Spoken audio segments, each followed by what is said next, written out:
what's left of my office plants. They were killed by COVID.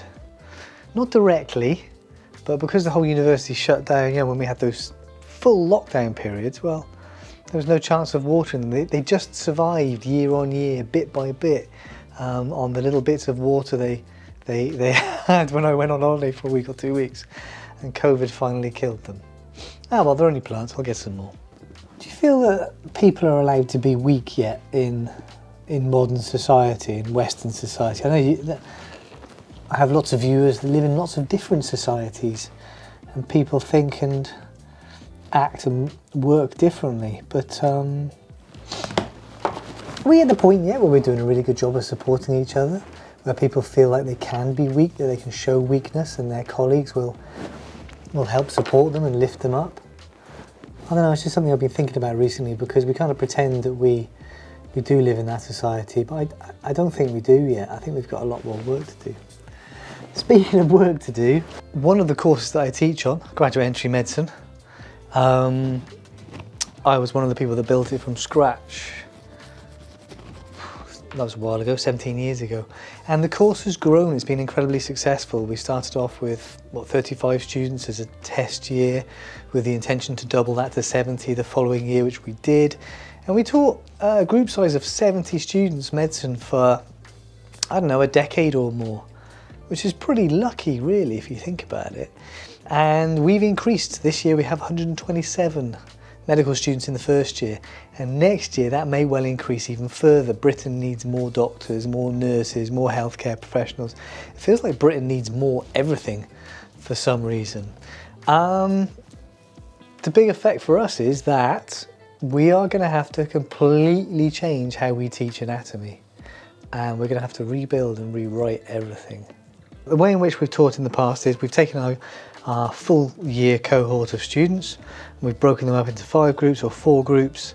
Each group has a teacher, surgeon, pathologist, radiologist, anatomist, physiotherapist, or some other health professional who uses that anatomy in their day-to-day job, and they deliver a session to that group. And it could be with a cadaver, it could be something else, something practical, it could be taking them through, the chest x-ray or whatever. And the students rotate around, so the teacher has to repeat themselves 5 times, which has benefits and disadvantages. And this has worked really well, largely because of the luck that we have in employing all these clinical anatomy teachers. They have great stories, great experiences. Like I say, they use this anatomy in their day-to-day job. And when someone like that is teaching you anatomy, you understand why you need to learn it if you want to do that day-to-day job. So how do we cope with doubling the number of students that we have?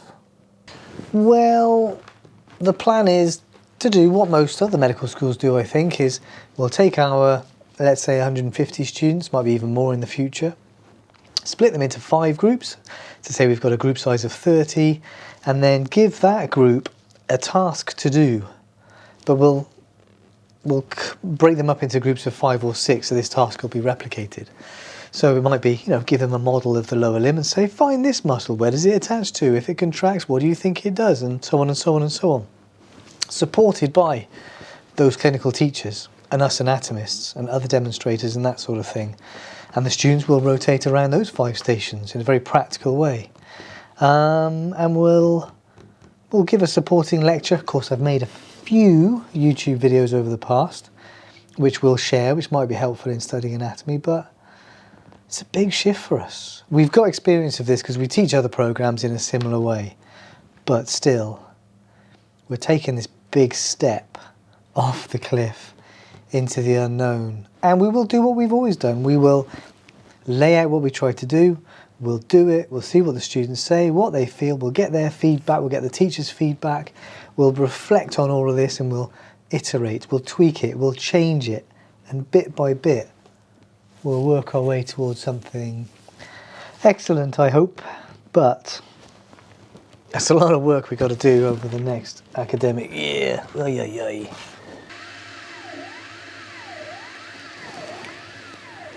That is all assuming that we actually do go back to face-to-face teaching with the medical students, because we still haven't yet. I'm still doing it by Zoom.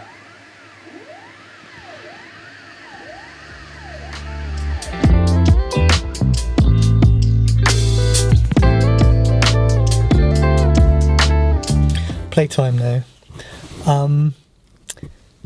We've got a break in the weather. The forecast was beautiful sunny skies, blue skies, no clouds, no chance of rain at all. So we thought, great, we'll go climbing.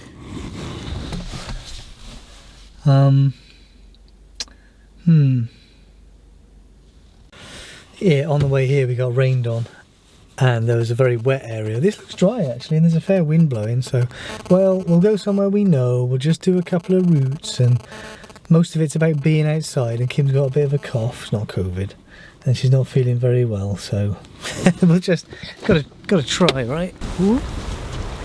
It is very wet.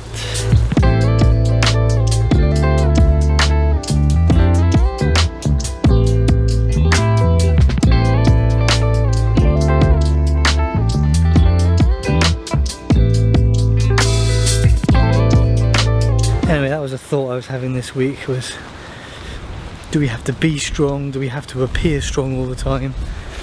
Are we allowed to show our weaknesses? And more importantly, do we allow others to show their weaknesses and let them feel appropriately supported? I'm thinking largely in a work context with students, where you think about, well, students and staff, but you think about medical students who are so highly motivated, they've worked so hard to get on the course and get where they are, that there must be a real fear of showing any weakness, showing any, you know, inability to do the job. Also, I was at a conference all day yesterday on Zoom, and they were talking about imposter syndrome, which I thought was very appropriate. And yeah, amazing how many of us and clinical doctors do have imposter syndrome to some degree or another. So if you're a student, we're all the same, right? I'm hoping that we're going to drop down into a little sun trap out of the wind, and it's going to be all lovely.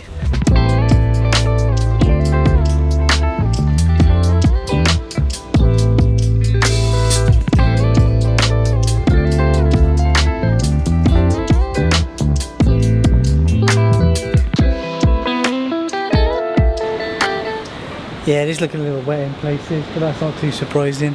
But there's kind of thin holes at the bottom, juggy stuff at the top, loads of chalk, loads of bolts, it'll be fine. But it is a nice warm sun trap. You dropped your hat in the water. It's not the easiest crag to get to. How are you feeling now? Me? Rusty. Okay. And wonky. Okay. Well, failure is an option. But nice to be out. Well, good job we got this nice overhanging crag then, if you're feeling weak and wonky. Perfect.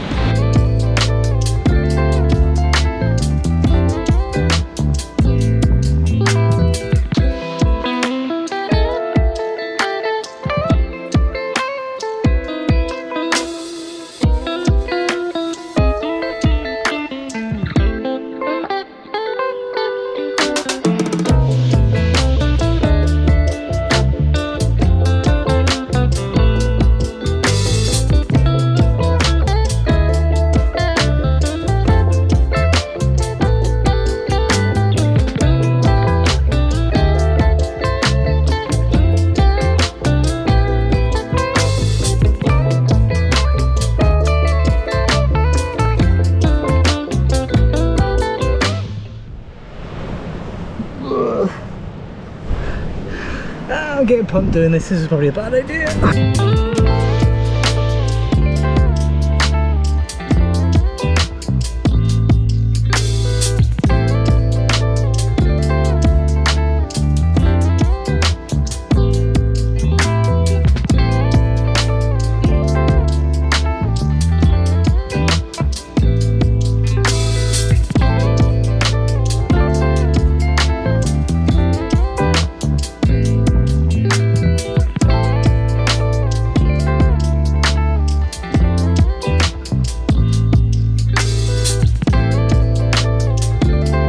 If you saw the craft fair last week, Kim uses driftwood to put things she makes on to make nice things.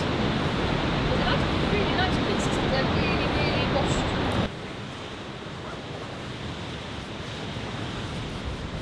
Do you want to climb the wall? The sun is going in and it's getting chilly. And I might have used up all Kim's energy. See if she can get back up the hillside to the car and a cup of coffee. My brother lives in Dubai and I haven't seen him for ages. Partly because he lives in Dubai and largely because of COVID, of course. He's back with his new wife that I've never met next week in the UK, hopefully, fingers crossed. Touch wood, you know. Yeah, so next weekend I'm gonna go back and see them.